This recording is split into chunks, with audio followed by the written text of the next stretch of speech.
Hello again, Internet. Welcome back to my channel, Tromsø Twilight, which is a channel where I, Vincent, talk to you from Arctic Norway about the books, movies, and music that I find interesting. Today we're going to be talking about Nosferatu, which is the recent film from Robert Eggers, who also made The Witch and what's that movie? The Lighthouse. The Lighthouse was amazing. Robert Pattinson and Willem Dafoe on an island going insane. Absolutely fantastic. Totally bizarre. Nosferatu is a remake of the 1922 silent movie from Germany called Nosferatu, which was already remade in the 70s by Werner Herzog.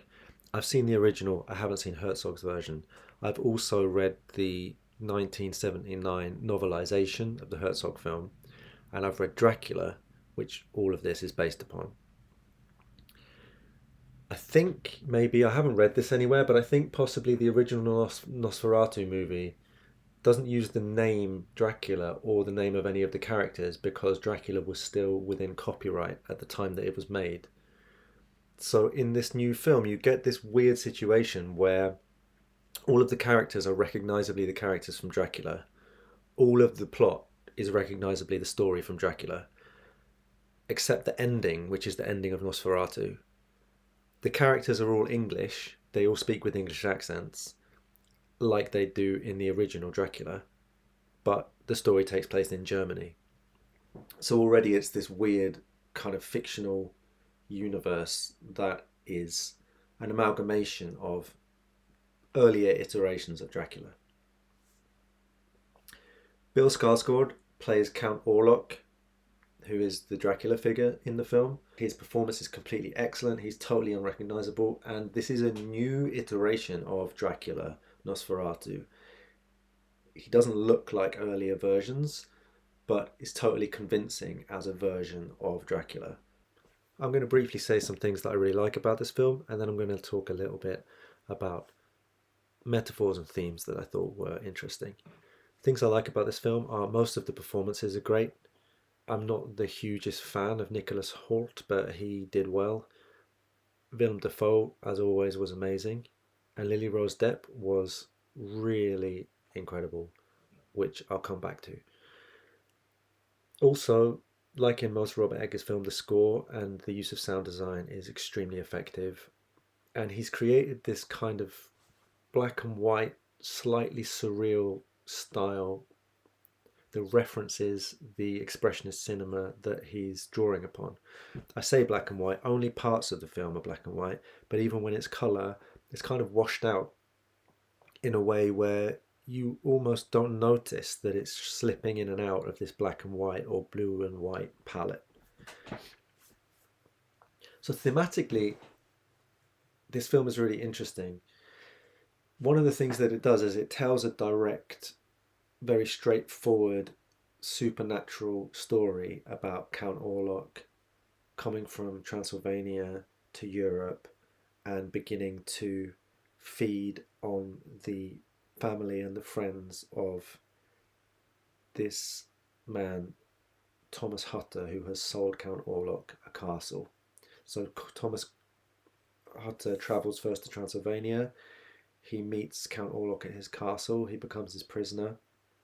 And at the same time, he sells him a house so that Count Orlok can travel to Germany and begin to kill the people in the local town. This is essentially the exact story of the first half of the novel of Dracula, right up until the part where he travels to London or actually Whitby in England in the novel on a boat. Here comes to Germany on a boat, kills everybody on the boat on the way. A difference in this film, which I think stems from earlier iterations of Nosferatu and which also was used by Francis Ford Coppola in his 90s Dracula, is that Hutter is not only selling Orlok a property, unbeknownst to him, he's signing away his wife, Ellen Hutter. And this is where the Nosferatu story differs from Dracula, because in Dracula, the estate agent's wife, Mina Harker, although she's a very central character and she writes these letters, which are a large part of the narrative, she's not a very active character. She's more like the prey of the vampire. But in this movie, Ellen Hutter, who is Lily Rose Depp's character, is the whole reason why Count Orlok wants to come to this particular city.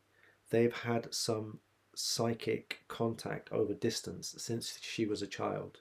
And the story is that she was lonely as a child and an exceptional child with particular sensitivities or abilities. And she sent out a wish to the universe that some angel, some spirit would come to keep her company. And unfortunately for her, this was answered by this undead nobleman, this vampire from Transylvania. She says that first it was comforting, but then it became torture.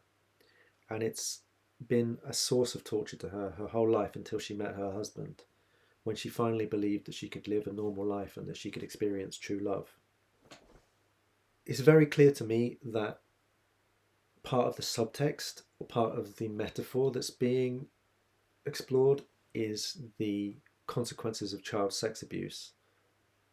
The way that all of this is framed, that she wanted company, she felt lonely, and that first it was comforting, but then it became torture. That's the way that many people who experience child sex abuse describe their experiences. What I mean when I say this, just to be clear, is that adults who abuse children are often very nice to them initially and often take advantage of children's need for affection, contact, a child's loneliness, and their desire to be seen and comforted, and then gradually exploit this. And this seems to be exactly the dynamic that's being described. This is not the only reason why I think that they are exploring a subtext or a metaphor of child sex abuse in this film. It's also because Lily Rose Depp's character, Ellen Hutter, has these episodes of sleepwalking and apparent demonic possession, where she moves in ways that she otherwise doesn't. She has facial grimaces. She speaks words that she otherwise wouldn't say. Trance-like states. The doctor shows that she is no longer able to feel pain because she's somewhere else. These are kinds of experiences or symptoms that today we would understand as dissociative symptoms that often stem from childhood trauma, and that at that time were considered to be hysteria or conversion symptoms, which even people at the time, some people thought were related to sexual abuse in childhood. Even Freud initially understood them that way, although he later changed his theory. So from a contemporary perspective of the filmmaker and the people watching this film, I feel like they are playing with the overlap between supernatural possession as a kind of haunting and what is repressed from the past coming back to haunt the adult person. So that's one metaphoric reading of the film. Another, which is also very clear and very obvious, perhaps more so, is understanding the coming of the vampire to Central Europe or to Northern Europe as being the coming of the bubonic plague, the Black Plague, a foreign disease. A boat comes full of rats which infest the city. So there are metaphors of child abuse, metaphors of seduction, metaphors of disease, the plague. All of these are woven into a story that is also explicitly a supernatural gothic horror story. Finally, I want to talk about Lily Rose Depp, and I'm not the only person who wants to talk about her performance. Even though I've avoided reviews of the film, I've not been able to avoid them enough that I haven't understood that people are very impressed by Lily Rose Depp's performance in this film. Lily Rose Depp is the daughter of Johnny Depp, and as far as I know, the only other um, well-known performance that she's done is in the HBO series The Idol, which I didn't watch.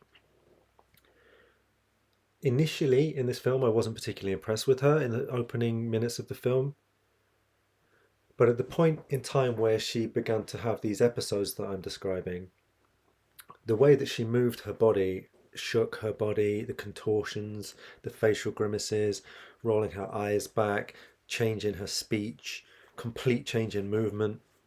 It's just incredible. I would suggest that you've probably never seen anything like it. This performance is absolutely stunning. She must be a dancer, she must be a trained dancer to be able to do these physical changes and contortions. I was reminded in a way of her father, Johnny Depp, who, in my opinion, is an extremely boring actor anytime he tries to play a normal human being. But when he's allowed to play a cartoon like Hunter S. Thompson in Fear and Loathing in Las Vegas, or like Jack Sparrow in the Pirates of the Caribbean franchise, then he's compelling and entertaining, which is why he did so well in Tim Burton's films. But I don't want the comparison to go any further than that, because Johnny Depp would not be capable of delivering the kind of performance that Lily Rose Depp delivered in this film. She's absolutely exceptional, and I really look forward to seeing her in future movies. That, I think, concludes my short, maybe not so short, discussion of the new Nosferatu movie.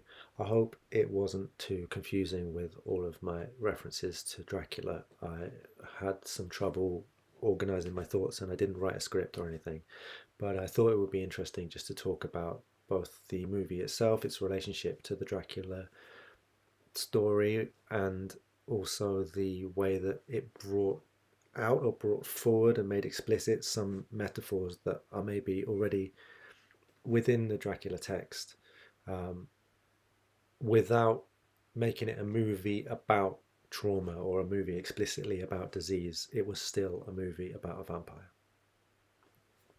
Please like and subscribe if you think you might be interested to see future videos from me. There's a film festival here in Tromsø coming up, and I'm going to do discussions of the films that I enjoy from that festival. That's going to be in a couple of weeks. In between that, I might try and do another video about a book. Okay, thanks. Thanks for now. Bye bye.